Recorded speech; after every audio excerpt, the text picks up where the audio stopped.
ਸਤਿ ਸ਼੍ਰੀ ਅਕਾਲ। ਤੁਸੀਂ ਦੇਖ ਰਹੇ ਹੋ ਜਗਬਾਣੀ ਟੀਵੀ ਤੇ ਮੈਂ ਹਾਂ ਤੁਹਾਡੇ ਨਾਲ ਨੇਹਾ ਮਨਹਾਸ। ਐਨਆਰਆਈਜ਼ ਦੇ ਇਸ ਖਾਸ ਪ੍ਰੋਗਰਾਮ ਦੀ ਅਗਲੀ ਲੜੀ ਵਿੱਚ ਤੁਹਾਡਾ ਬਹੁਤ-ਬਹੁਤ ਸਵਾਗਤ ਹੈ। ਅਸੀਂ ਪਿਛਲੇ ਪ੍ਰੋਗਰਾਮਸ ਦੇ ਵਿੱਚ ਐਫਐਮਆ ਤੇ ਔਰ ਇਨਕਮ ਟੈਕਸ ਤੇ ਗੱਲਬਾਤ ਕੀਤੀ ਔਰ ਇਸ ਵਾਰ ਅਸੀਂ ਜਿਸ ਟੌਪਿਕ ਨੂੰ ਲੈ ਕੇ ਆਏ ਹਾਂ ਉਹ ਹੈ ਬੇਨਾਮੀ ਐਕਟ। ਬੇਨਾਮੀ ਐਕਟ ਕੀ ਹੈ ਔਰ ਇਸ ਦੇ ਵਿੱਚ ਕਿਹੜੀ-ਕਿਹੜੀ ਚੀਜ਼ਾਂ ਆਉਂਦੀਆਂ ਨੇ, ਇਸ ਸਭ ਬਾਰੇ ਅਸੀਂ ਗੱਲਬਾਤ ਕਰਾਂਗੇ ਸਾਡੇ ਮਾਹਿਰ ਮਹਿਮਾਨ ਸੀਏ ਨਿਪਨ ਬੰਸਲ ਜੀ ਦੇ ਨਾਲ। ਉਹਨਾਂ ਦਾ ਬਹੁਤ ਸਵਾਗਤ ਕਰਦੇ ਹਾਂ। ਸੋ ਬੇਨਾਮੀ ਐਕਟ ਹੈ ਕਿ ਨਿਪਨ ਜੀ, ਸਭ ਤੋਂ ਪਹਿਲੇ ਇਹ ਜਾਨਣਾ ਚਾਹਾਂਗੇ।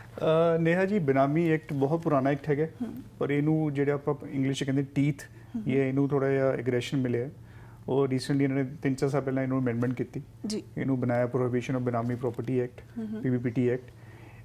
ਬੇਨਾਮੀ ਅਸੀਂ ਜੇ ਪੰਜਾਬੀ 'ਚ ਗੱਲ ਕਰੀ, ਬੇਨਾਮੀ ਦਾ ਮਤਲਬ ਜਿਹਦਾ ਕੋਈ ਨਾਮ ਨਹੀਂ ਹੈ ਬਿਲਕੁਲ, ਜਾਂ ਜੋ ਫਿਕਟੀਸ਼ੀਅਸ ਹੈਗਾ। ਐਗਜ਼ਾਮਪਲ ਦੇ ਤੌਰ ਤੇ ਲੈਂਦੇ ਆਪਾਂ, ਲੈਟਸ ਸੇ ਨੇਹਾ ਜੀ ਨੇ 1 ਕਰੋੜ ਦਾ ਮਕਾਨ ਲਿੱਤਾ ਪਰ ਉਹ ਤੁਹਾਡੇ ਨਾਂ ਤੇ ਨਹੀਂ ਹੈਗਾ, ਓਕੇ, ਉਹ ਨਿਪਨ ਬੰਸਲ ਦੇ ਨਾਂ ਤੇ ਹੈਗਾ। ਇਹ ਬੇਨਾਮੀ ਹੋ ਗਿਆ, ਠੀਕ ਹੈ, ਕਿਉਂਕਿ ਪੈਸੇ ਤੁਹਾਡੇ ਨੇ, ਹਾਂ, ਪ੍ਰੋਪਰਟੀ ਮੇਰੇ ਨਾਂ ਤੇ, ਹਾਂ, ਠੀਕ ਹੈ, ਤੁਹਾਡੇ ਨਾਮ ਤੇ। ਦੂਜੀ ਐਗਜ਼ਾਮਪਲ, ਪੈਸੇ ਤੁਹਾਡੇ ਨੇ ਪਰ ਤੁਹਾਡਾ ਵੇਰਵਾ ਕਿਤੇ ਨਹੀਂ ਆ ਰਿਹਾ, ਕਿ ਤੁਸੀਂ ਤੁਹਾਡੇ ਬਾਰੇ ਪਤਾ ਹੀ ਨਹੀਂ ਕਿ ਤੁਸੀਂ ਕਿੱਥੇ ਹੋ, ਠੀਕ ਹੈ ਜੀ। ਤੀਜੀ ਗੱਲ, ਪ੍ਰਾਪਰਟੀ ਮੇਰੇ ਨਾਮ ਤੇ, ਮੈਨੂੰ ਨੋਟਿਸ ਆ ਗਿਆ ਤੇ ਮੈਂ ਤਾਂ ਪੇਸ਼ ਇਹ ਕਰਦੇ ਜੀ, ਮੈਨੂੰ ਤਾਂ ਪਤਾ ਹੀ ਨਹੀਂ ਮੇਰੇ ਨਾਮ ਤੇ ਪ੍ਰਾਪਰਟੀ ਹੈਗੀ ਹੈ, ਠੀਕ ਹੈ ਜੀ। ਤੇ ਮਤਲਬ ਕਿ ਐਗਜ਼ਾਮਪਲ ਕੀ ਹੋ ਗਈ ਜੀ, ਪਹਿਲਾਂ ਜਿਹੜੇ ਬੰਦੇ ਤੇ ਪੈਸੇ ਲੱਗੇ ਹੋਏ ਨੇ ਉਹ ਟ੍ਰੇਸੇਬਲ ਨਹੀਂ ਹੈਗਾ, ਜਾਂ ਉਹ ਫਿਕਟੀਸ਼ੀਅਸ ਹੈ। ਰਾਮ ਸ਼ਾਮ ਦੇ ਨਾਂ ਤੇ ਪ੍ਰਾਪਰਟੀ ਲਿੱਤੀ ਹੋਈ ਹੈ, ਉਹ ਰਾਮ ਸ਼ਾਮ ਪਤਾ ਨਹੀਂ ਕਿੱਥੇ ਨੇ ਬਿਲਕੁਲ। ਤੀਜਾ, ਜੇ ਰਾਮ ਸ਼ਾਮ ਦੇ ਨਾਂ ਤੇ ਪ੍ਰਾਪਰਟੀ ਹੈਗੀ ਹੈ, ਜੇ ਉਦੋਂ ਬਿਆਨ ਉਹਨਾਂ ਦੇ ਹੁੰਦੇ ਨੇ, ਉਹ ਕਹਿੰਦੇ ਸਾਨੂੰ ਤਾਂ ਪਤਾ ਹੀ ਨਹੀਂ ਪ੍ਰਾਪਰਟੀ ਸਾਡੇ ਨਾਂ ਤੇ ਹੈਗੀ ਹੈ। ਚੌਥੀ ਚੀਜ਼, ਪੈਸੇ ਤੁਹਾਡੇ ਨੇ, ਨਾਮ ਮੇਰੇ ਤੇ ਹੈਗੇ ਪਰ ਮੇਰੇ ਕੋਲ ਪੈਸੇ ਇਨਵੋਲਵ ਨਹੀਂ ਹੈਗੇ, ਇਹ ਬੇਨਾਮੀ ਟ੍ਰਾਂਜੈਕਸ਼ਨ ਹੋ ਗਈ ਜੀ। ਓਕੇ, ਅਸੀਂ ਹੁਣ ਦੇਖਦੇ ਸੀਗੇ ਕਿ ਪਿਛਲੇ ਕਈ ਸਾਲਾਂ ਤੋਂ ਚੱਲਦਾ ਆ ਰਿਹਾ ਰਿਵਾਜ ਜੀ, ਕਿ ਤੁਸੀਂ ਦੇਖੀ ਕਰਪਸ਼ਨ ਦੇ ਕੇਸਿਸ 'ਚ ਕਿੱਦਾਂ ਹੁੰਦੇ ਨੇ, ਬਿਲਕੁਲ, ਕਿ ਜਿੱਥੇ ਪਬਲਿਕ ਸਰਵੈਂਟ ਹੈਗੇ ਨੇ ਜਾਂ ਕੋਈ ਵੀ ਬਿਊਰੋਕਰੈਟ ਨੇ ਜਾਂ ਕੋਈ ਕਿਸੇ ਦੀ ਵੀ ਗੱਲ ਕਰ ਲਈਏ ਆਪਾਂ, ਕਿ 2 ਨੰਬਰ ਤੇ ਪੈਸੇ ਉਹਨਾਂ ਦੇ ਸੀਗੇ ਪਰ ਉਹ ਵਾਈਡ 'ਚ ਉਹਨੂੰ ਸ਼ੋਅ ਨਹੀਂ ਕਰ ਸਕਦੇ ਸੀਗੇ। ਉਹਨਾਂ ਨੇ ਕਿਸੇ ਥਰਡ ਬੰਦੇ ਦੇ, ਆਪਣੇ ਨੌਕਰ ਚਾਕਰ, ਡਰਾਈਵਰ, EMPLOYEE ਦੇ ਨਾਂ ਤੇ ਲੈ ਲਏ, ਪ੍ਰਾਪਰਟੀ ਲੈ ਲਈ, ਕਿਸੇ ਕੰਪਨੀ 'ਚ ਹਿੱਸੇਦਾਰੀ ਪਾ ਲਈ, ਸ਼ੇਅਰ ਲੈ ਲਏ, ਗੱਡੀ ਲੈ ਲਈ। ਇੱਕ ਕੇਸ ਇੱਦਾਂ ਦਾ ਵੀ ਹੋਇਆ ਜੀ ਪੂਨੇ ਦੇ ਵਿੱਚ, ਕਿ ਇੱਕ ਜੈਂਟਲਮੈਨ ਨੇ ਕਿਸੇ ਥਰਡ ਬੰਦੇ ਨਾਂ ਤੇ ਫਰਾਰੀ ਲੈ ਲਈ 4 ਕਰੋੜ ਦੀ। ਓਕੇ, ਤੇ ਜਦੋਂ ਉਹ ਫਰਾਰੀ ਜਿਹੜੇ ਬੰਦੇ ਨਾਂ ਤੇ ਸੀਗੇ, ਉਹਨੇ ਫੇਸਬੁੱਕ ਤੇ ਬਾਤੀ ਮੇਰੇ ਕੋਲ ਫਰਾਰੀ ਆ ਗਈ। ਉਹਨੂੰ ਜਦੋਂ ਨੋਟਿਸ ਗਿਆ, ਉਹ ਕਹਿੰਦਾ ਜੀ ਕਿ ਮੇਰੇ ਕੋਲ ਤਾਂ ਪੈਸੇ ਸੀਗੇ ਨਹੀਂ, ਜਨਾਬ ਦੇ ਪੈਸੇ ਸੀਗੇ। ਉਹ ਬੇਨਾਮੀ ਹੋ ਗਈ। ਬੇਨਾਮੀ ਦੀ ਸਭ ਤੋਂ ਵੱਡੀ ਖਾਸੀਅਤ ਕੀ ਹੈਗੀ ਕਿ ਇਹ ਸਿਰਫ ਪ੍ਰਾਪਰਟੀ ਨਾਲ ਇਨਵੋਲਵ ਨਹੀਂ ਹੈਗਾ। ਓਕੇ, ਜੇ ਤੁਹਾਡਾ ਬੈਂਕ ਖਾਤਾ ਜੀ ਮੇਰੇ ਨਾਂ ਤੇ ਹੈ, ਪੈਸੇ ਤੁਹਾਡੇ ਜਮ੍ਹਾਂ ਹੋ ਰੱਖੇ ਨੇ, ਓਕੇ, ਟ੍ਰਾਂਜੈਕਸ਼ਨਸ ਵਿੱਚ ਵੀ ਹੈ ਇੱਕ ਚੀਜ਼ ਜੀ, ਗੱਡੀ ਹੈ, ਸ਼ੇਅਰ ਨੇ, ਜੁਐਲਰੀ ਹੈ, ਓਕੇ, ਕੋਈ ਵੀ ਚੀਜ਼ ਹੈ, ਆਪਾਂ ਜੋ ਚੀਜ਼ ਸੋਚੀ, FD ਹੈਗੀ ਹੈ, ਬੱਚੇ ਨੇ ਨਾਂ ਤੇ FD ਬਣਾਈ ਹੋਈ ਹੈ, ਪੈਸੇ ਮੇਰੇ ਨੇ, ਬੱਚੇ ਨੂੰ ਪਤਾ ਹੀ ਨਹੀਂ ਹੈ, ਮੇਜਰ ਜਾਂ ਮਾਈਨਰ। ਇਹ ਸਾਰੀ ਜਿਹੜੀ ਟ੍ਰਾਂਜੈਕਸ਼ਨਸ ਹੁੰਦੀਆਂ ਬੇਨਾਮੀ ਦੇ ਅੰਡਰ ਆਉਂਦੀਆਂ। ਤੇ ਇਸ 'ਚ ਸਭ ਤੋਂ ਵੱਡੇ ਧਿਆਨ ਰੱਖਣ ਦੀ ਕੀ ਲੋੜ ਹੈਗੀ, ਜੇ ਕਿਸੇ ਦਾ ਬੇਨਾਮੀ ਐਕਟ 'ਚ ਨਾਮ ਆ ਗਿਆ ਤੇ ਇਹਦੇ 'ਚ ਕਾਫੀ ਪ੍ਰੋਬਲਮੈਟਿਕ ਕੰਮ ਹੈਗਾ, ਪਨਿਸ਼ਮੈਂਟਸ ਹੈਗੀਆਂ, ਪ੍ਰੋਸੀਕਿਊਸ਼ਨ ਹੈਗੀ ਹੈ, ਤੇ ਇਸੇ ਕਰਕੇ ਬੜਾ ਧਿਆਨ ਰੱਖਣ ਵਾਲਾ ਇਹ ਕੰਮ ਹੈਗਾ ਬੇਨਾਮੀ ਵਾਲਾ। ਪਰ ਜੇਕਰ ਕੋਈ NRI ਹੈ, ਉਹਨੂੰ ਨਹੀਂ ਪਤਾ ਕਿ ਉਹਦੇ ਨਾਮ ਤੋਂ ਇੱਥੇ ਪ੍ਰਾਪਰਟੀ ਲਈ ਜਾ ਰਹੀ ਹੈ, ਕੁਝ ਵੀ ਇੱਦਾਂ ਦੀ ਜਿਹੜੀ ਤੁਸੀਂ ਗੱਲਾਂ ਕਹੀਆਂ, ਟ੍ਰਾਂਜੈਕਸ਼ਨਸ ਹੋ ਰਹੀਆਂ, ਜਾਂ ਫਿਰ FD ਜਿਹੜੀ ਉਸਦੇ ਨਾਮ ਦੀ ਕੁਝ ਵੀ ਇੱਦਾਂ ਬਣੀ ਹੈ, ਤੇ ਉਹ ਫਿਰ ਕਿਸ ਤਰ੍ਹਾਂ ਇਹਨਾਂ ਚੀਜ਼ਾਂ ਤੋਂ ਜਾਣੂ ਹੋਵੇ ਤੇ ਉਸ ਤੋਂ ਬਾਅਦ ਕੀ ਕਰੇ? ਦੇਖੋ, ਮੇਰਾ ਮੰਨਣਾ ਇਹ ਹੈ ਕਿ ਕਦੇ ਵੀ ਇੱਦਾਂ ਹੋ ਨਹੀਂ ਸਕਦਾ ਕਿ ਕਿਸੇ NRI ਨੇ ਪ੍ਰਾਪਰਟੀ ਲਿੱਤੀ ਹੈ ਤੇ ਉਹਨੂੰ ਪਤਾ ਨਹੀਂ ਕਿ ਉਹਦੇ ਕਿਸੇ ਰਿਲੇਟਿਵ ਦੇ ਨਾਂ ਤੇ ਪ੍ਰਾਪਰਟੀ ਹੈਗੀ ਹੈ। ਜਦੋਂ ਗਲਤੀ ਕੀ ਹੁੰਦੀ, ਜਦੋਂ ਵੀ NRI ਬਾਹਰ ਬੈਠੇ ਹੋਏ ਇੰਡੀਆ 'ਚ ਪੈਸੇ ਭੇਜਦੇ ਨੇ, ਆਪਣੇ ਕਿਸੇ ਰਿਲੇਟਿਵ ਦੇ ਨਾਂ ਤੇ ਲੈਂਦੇ ਨੇ ਪ੍ਰਾਪਰਟੀ, ਇਹ ਤਾਂ ਉਹਨਾਂ ਨੂੰ ਪਤਾ ਹੈਗੀ ਕਿ ਪ੍ਰਾਪਰਟੀ ਉਹਨਾਂ ਨੇ ਕਿਸੇ ਰਿਲੇਟਿਵ ਦੇ ਨਾਂ ਤੇ ਲਿੱਤੀ ਹੋਈ ਹੈ। ਉਹ ਇਸ ਚੀਜ਼ ਦਾ ਬਹਾਨਾ ਨਹੀਂ ਲਾ ਸਕਦੇ, ਸਾਨੂੰ ਮੈਨੂੰ ਪਤਾ ਹੀ ਨਹੀਂ ਸੀਗਾ। ਜੇ ਉਹ ਇਸ ਚੀਜ਼ ਦਾ ਬਹਾਨਾ ਲੈਣਗੇ, ਉਹ ਪ੍ਰਾਪਰਟੀ ਸਿੱਧੇ ਜ਼ਬਤ ਹੋ ਜਾਊਗੀ। ਓਕੇ, ਹੁਣ ਇਸ 'ਚ ਗੱਲ ਇਹ ਹੈਗੀ ਕਿ ਲੈਟਸ ਸੇ ਕਿਸੇ NRI ਨੇ ਬਾਹਰੋਂ ਪੈਸੇ ਭੇਜੇ ਆਪਣੇ ਕਿਸੇ ਰਿਲੇਟਿਵ ਦੇ ਨਾਂ ਤੇ, ਉਸ ਰਿਲੇਟਿਵ ਨੇ ਉਹ ਪ੍ਰਾਪਰਟੀ ਲੈ ਲਈ ਜੀ ਆਪਣੇ ਨਾਮ ਤੇ। ਉਹਨੂੰ ਕੀ ਕਰਨਾ ਚਾਹੀਦਾ ਹੈ, ਜਿਹੜੇ ਉਹ ਪੈਸੇ ਟ੍ਰਾਂਸਫਰ ਕੀਤੇ ਸੀ, ਜਾਂ ਤਾਂ ਉਹਨੂੰ ਸ਼ੋਅ ਕਰੇ ਐਜ਼ ਅ ਲੋਨ ਆਪਣੇ ਰਿਲੇਟਿਵ ਨੂੰ, ਜਾਂ ਉਸ ਪੈਸੇ ਨੂੰ ਸ਼ੋਅ ਕਰੇ ਐਜ਼ ਅ ਗਿਫਟ, ਪਰ ਟ੍ਰਾਂਜੈਕਸ਼ਨ ਕਲੀਅਰ ਹੋਣੀ ਚਾਹੀਦੀ ਹੈ। ਉਹ ਇਹ ਗਰਾਊਂਡ ਨਹੀਂ ਲੈ ਸਕਦੇ ਜੀ ਮੈਂ ਤਾਂ ਪੈਸੇ ਭੇਜੇ ਸੀ, ਮੈਂ ਤਾਂ ਭੁੱਲ ਗਿਆ ਤੇ ਪ੍ਰਾਪਰਟੀ ਇਹਨਾਂ ਨੇ ਲੈ ਲਈ। ਨੋ, ਉਹ ਨਹੀਂ ਚੱਲੇਗਾ। ਅੱਗੇ ਤੋਂ ਪਿੱਛੇ ਚੱਲਦਾ ਪਿਆ ਸੀਗਾ, ਅੱਗੇ ਤੋਂ ਨਹੀਂ ਚੱਲੇਗਾ। ਜੋ ਵੀ ਟ੍ਰਾਂਜੈਕਸ਼ਨ ਹੋਈ ਹੈ ਉਹਨੂੰ ਆਪਣੀ ਬੁੱਕ 'ਚ ਕਲੀਅਰ ਕਰਨਾ ਪੈਣਾ ਕਿ ਲੋਨ ਹੈ, ਗਿਫਟ ਹੈ, ਜਾਂ ਜੋ ਵੀ ਚੀਜ਼ ਹੈਗੀ ਹੈ। ਇਸ 'ਚ ਤਾਂ ਇਹ ਵੀ ਹੈਗੀ ਕਿ ਜੇ ਤੁਸੀਂ ਆਪਣੇ ਵਾਈਫ ਦੇ ਨਾਂ ਤੇ ਪ੍ਰਾਪਰਟੀ ਲਿੱਤੀ ਹੋਈ ਹੈ, ਫੰਡਸ ਤੁਹਾਡੇ ਨੇ, it should be in the joint name. ਜੇ ਤੁਹਾਡੇ ਬ੍ਰਦਰ ਸਿਸਟਰ ਦੇ ਨਾਂ ਤੇ ਹੈਗੀ ਹੈ, ਜੁਆਇੰਟ ਫੰਡਸ ਹੋਣੇ ਚਾਹੀਦੇ ਨੇ। ਫਾਦਰ ਮਦਰ ਦੇ ਨਾਂ ਤੇ ਜੁਆਇੰਟ ਫੰਡਸ ਹੋਣੇ ਚਾਹੀਦੇ ਨੇ, ਜ਼ਰੂਰੀ ਹੈ। ਜੇ ਤੁਸੀਂ ਪ੍ਰਾਪਰਟੀ ਉਹਨਾਂ ਦੇ ਨਾਂ ਤੇ ਦਿੱਤੀ ਹੋਈ ਹੈ, ਫੰਡਸ ਤੁਹਾਡੇ ਨੇ, ਉਹ ਵੀ ਬੇਨਾਮੀ ਗਿਣਿਆ ਜਾਊਗਾ।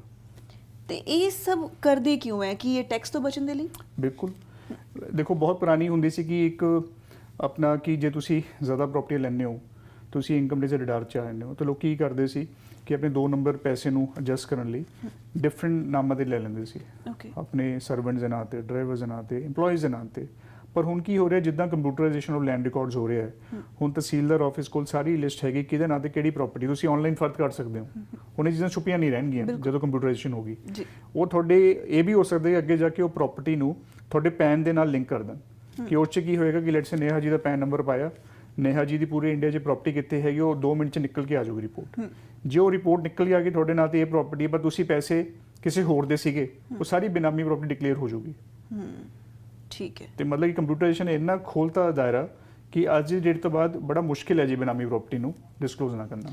ਜੇਕਰ ਕੋਈ ਇਹ ਬੇਨਾਮੀ ਪ੍ਰਾਪਰਟੀ ਮਤਲਬ ਇਸ ਤਰ੍ਹਾਂ ਕਰਦਾ ਹੈ ਜਾਂ ਇਸ ਤਰ੍ਹਾਂ ਦੀ ਟ੍ਰਾਂਜੈਕਸ਼ਨਸ ਕੋਈ ਕਰਦਾ ਹੈ ਤੇ ਇਸ ਦੀ ਸਜ਼ਾ ਕੀ ਔਰ ਪੈਨਲਟੀ ਕੀ ਉਸ ਨੂੰ ਜਿਹੜੀ ਹੈ? ਬਹੁਤ ਇੰਪੋਰਟੈਂਟ ਕੁਐਸਚਨ ਹੈ ਜੀ ਕਿ ਸਭ ਤੋਂ ਪਹਿਲੀ ਗੱਲ ਤਾਂ ਜੀ ਇਹ ਹੈ ਕਿ ਜਿਹੜੇ ਇਹ 'ਚ ਹੁਣ ਬੇਨਾਮੀਦਾਰ ਹੁੰਦੇ ਨੇ ਤੇ ਬੈਨੀਫੀਸ਼ੀਅਲ ਪਰਸਨ। ਬੇਨਾਮੀਦਾਰ ਬੰਦਾ ਹੁੰਦਾ ਹੈ ਕਿ ਜਿਹਦੇ ਨਾਂ ਤੇ ਪ੍ਰਾਪਰਟੀ ਹੈਗੀ ਹੈ। ਬੈਨੀਫੀਸ਼ੀਅਲ ਪਰਸਨ ਇਹ ਹੈ ਕਿ ਜਿਹਦੇ ਪੈਸੇ ਲੱਗੇ ਹੋਏ ਨੇ।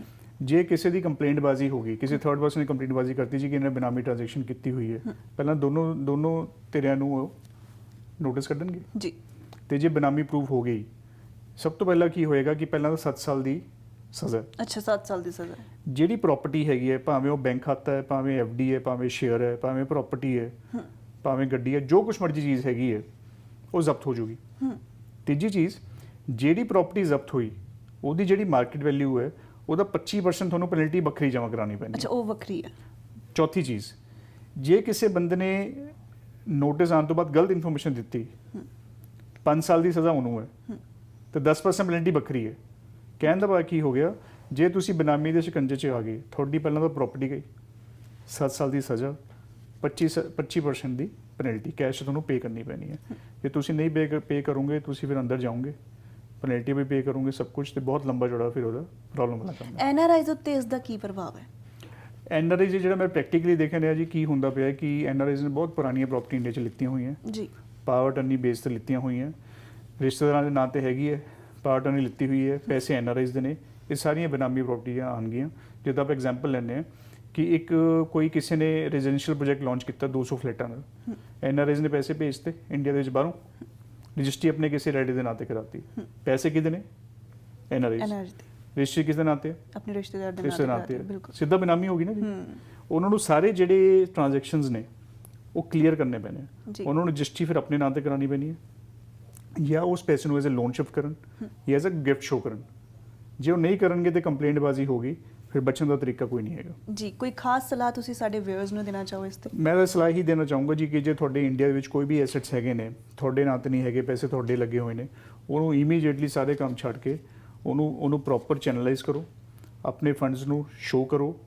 ਇੱਕ ਚੀਜ਼ ਹੋਰ ਵੀ ਬੜੀ ਇੰਪੋਰਟੈਂਟ ਹੈਗੀ ਹੈ, ਜਿਹੜੇ ਸਾਡੀ ਇੰਡੀਅਨ ਇਨਕਮ ਟੈਕਸ ਦੇ ਵਿੱਚ ਕੀ ਹੈਗਾ, ਜਦੋਂ ਤੁਸੀਂ ਇਨਕਮ ਟੈਕਸ ਰਿਟਰਨ ਭਰਦੇ ਹੋ ਜੀ, ਜੇ ਤੁਹਾਡੀ 50 ਲੱਖ ਤੋਂ ਉੱਪਰ ਦੀ ਰਿਟਰਨ ਹੈਗੀ ਹੈ, ਜਿਹੜੇ ਬੰਦੇ ਦੀ 50 ਲੱਖ ਤੋਂ ਉੱਪਰ ਦੀ ਰਿਟਰਨ ਹੈ ਉਹਨੂੰ ਸਾਰੇ ਐਸੈਟਸ 1-1 ਰੁਪਇਆ ਸ਼ੋ ਕਰਨਾ ਜ਼ਰੂਰੀ ਹੈ ਜੀ ਆਪਣੀ ਇਨਕਮ ਟੈਕਸ ਰਿਟਰਨ ਦੇ ਵਿੱਚ। ਜੇ ਲੈਟਸ ਸੇ ਤੁਸੀਂ ਇੱਕ ਬੈਂਕ ਖਾਤਾ ਵੀ ਸ਼ੋ ਨਹੀਂ ਕੀਤਾ ਆਪਣੀ ਰਿਟਰਨ ਦੇ ਵਿੱਚ ਪਰ ਤੁਹਾਡੇ ਨਾਂ ਤੇ ਹੈਗਾ, ਉਹ ਵੀ ਬੇਨਾਮੀ ਡਿਕਲੇਅਰ ਹੋ ਜਾਊਗਾ। ਤੇ ਸਿਮਿਲਰਲੀ ਮੈਂ NRIs ਤੋਂ ਇਹ ਕਹਿਣਾ ਚਾਹੂੰਗਾ, ਜੇ ਤੁਹਾਡੀ ਕੋਈ ਵੀ ਇੰਡੀਅਨ ਕਨੈਕਸ਼ਨ ਹੈਗਾ, ਕੋਈ ਪ੍ਰਾਪਰਟੀ ਹੈਗੀ, ਕੋਈ ਵੀ ਐਸੈਟਸ ਨੇ, ਪਲੀਜ਼ ਉਹਨੂੰ ਪ੍ਰੋਪਰ ਤਰੀਕੇ ਨਾਲ ਕਵਰ ਕਰ ਲਓ, ਉਹਦੀ ਆਪਣੇ ਨਾਂ ਤੇ ਰਜਿਸਟਰੀ ਕਰਾ ਲਓ। ਜਿੰਨੀਆਂ ਵੀ ਪਾਵਰ ਟਰਨੀ ਐਗਰੀਮੈਂਟ ਦੇ ਬੇਸਿਸ ਤੇ ਪ੍ਰਾਪਰਟੀਆਂ ਤੁਹਾਡੇ ਨਾਂ ਤੇ ਹੈਗੀਆਂ, ਉਹਨੂੰ ਇਮੀਡੀਏਟ ਰਜਿਸਟਰੀਆਂ ਕਰਵਾਓ। ਜੇ ਕਿਸੇ ਰਿਸ਼ਤੇਦਾਰਾਂ ਦੇ ਨਾਂ ਤੇ ਹੈਗੀਆਂ, ਜਾਂ ਉਹਨਾਂ ਨੂੰ ਗਿਫਟ ਸ਼ੋ ਕਰੋ ਜਾਂ ਲੋਨ ਸ਼ੋ ਕਰੋ, ਪਰ ਉਹ ਸਾਰੀਆਂ ਐਂਟਰੀਆਂ ਸਿੱਧੀ ਕਰ ਲਓ, ਕਿਉਂਕਿ ਬਾਅਦ 'ਚ ਜੇ ਕੰਪਲੇਂਟਬਾਜ਼ੀ ਹੋਗੀ, ਤੁਹਾਡੀ ਪ੍ਰਾਪਰਟੀ ਵੀ ਜਾਊਗੀ, ਪ੍ਰੋਸੀਕਿਊਸ਼ਨ ਹੈ ਤੇ ਤੁਹਾਨੂੰ ਪੈਨਲਟੀ ਸਜ਼ਾ ਵੀ ਹੋਊਗੀ। ਬਿਲਕੁਲ ਜੀ, ਤੁਹਾਡਾ ਬਹੁਤ ਬਹੁਤ ਧੰਨਵਾਦ ਨਿਪਨ ਜੀ, ਤੁਸੀਂ ਸਾਨੂੰ ਬੇਨਾਮੀ ਐਕਟ ਬਾਰੇ ਦੱਸਿਆ ਔਰ ਜਿਹੜੀ ਬੇਨਾਮੀ ਟ੍ਰਾਂਜੈਕਸ਼ਨ ਬਾਰੇ ਦੱਸਿਆ। ਸੋ ਉਮੀਦ ਕਰਦੇ ਹਾਂ ਕਿ ਜੋ ਹੁਣ ਤੱਕ NRIs ਜਾਂ ਜੋ ਵੀ ਲੋਕ ਇਸ ਤਰ੍ਹਾਂ ਕਰ ਰਹੇ ਹੋਣਗੇ ਉਹ ਇਸ ਚੀਜ਼ ਤੋਂ ਅਗਾਹ ਬਿਲਕੁਲ ਹੋ ਜਾਣਗੇ। Thank you so much. Thank you Neha ਜੀ। ਸੋ ਇਸ ਇਨਸਾਨ ਨਾਲ ਨਿਪਨ ਬੰਸਲ ਜੀ, ਔਰ ਇਹਨਾਂ ਨੇ ਅੱਜ ਬੇਨਾਮੀ ਐਕਟ ਬਾਰੇ ਦੱਸਿਆ, ਬੇਨਾਮੀ ਟ੍ਰਾਂਜੈਕਸ਼ਨ ਕੀ ਹੁੰਦੀ ਹੈ ਇਸ ਬਾਰੇ ਦੱਸਿਆ। ਸੋ ਬਹੁਤ ਇੰਪੋਰਟੈਂਟ ਗੱਲਾਂ ਨੇ ਇਸ ਦੇ ਵਿੱਚ ਕਿ ਅਗਰ ਤੁਸੀਂ ਇਸ ਤਰ੍ਹਾਂ ਦੀ ਕੋਈ ਬੇਨਾਮੀ ਟ੍ਰਾਂਜੈਕਸ਼ਨ ਕਰ ਰਹੇ ਹੋ ਸੋ ਤੁਹਾਨੂੰ ਸਜ਼ਾ ਵੀ ਹੈ ਔਰ ਕੀ ਪੈਨਲਟੀ ਹੈ, ਸਾਰਾ ਤੁਹਾਨੂੰ ਨਿਪਨ ਬੰਸਲ ਜੀ ਨੇ ਜਿਹੜਾ ਹੈ ਉਹ ਬਿਲਕੁਲ ਕਲੀਅਰ ਕੀਤਾ ਹੈ। ਸੋ ਉਮੀਦ ਕਰਦੇ ਤੁਸੀਂ ਇਹਨਾਂ ਚੀਜ਼ਾਂ ਤੋਂ ਜਿਹੜਾ ਹੈ ਬਚਾਅ ਰੱਖੋਗੇ। ਸੋ ਮਿਲਦੇ ਹਾਂ ਅਗਲੇ ਐਪੀਸੋਡ ਦੇ ਵਿੱਚ, ਉਦੋਂ ਤੱਕ ਮੈਨੂੰ ਯਾਨੀ ਕਿ ਨੇਹਾ ਮਨਹਾਸ ਨੂੰ ਦਵੋ ਇਜਾਜ਼ਤ। ਸਤਿ ਸ਼੍ਰੀ ਅਕਾਲ।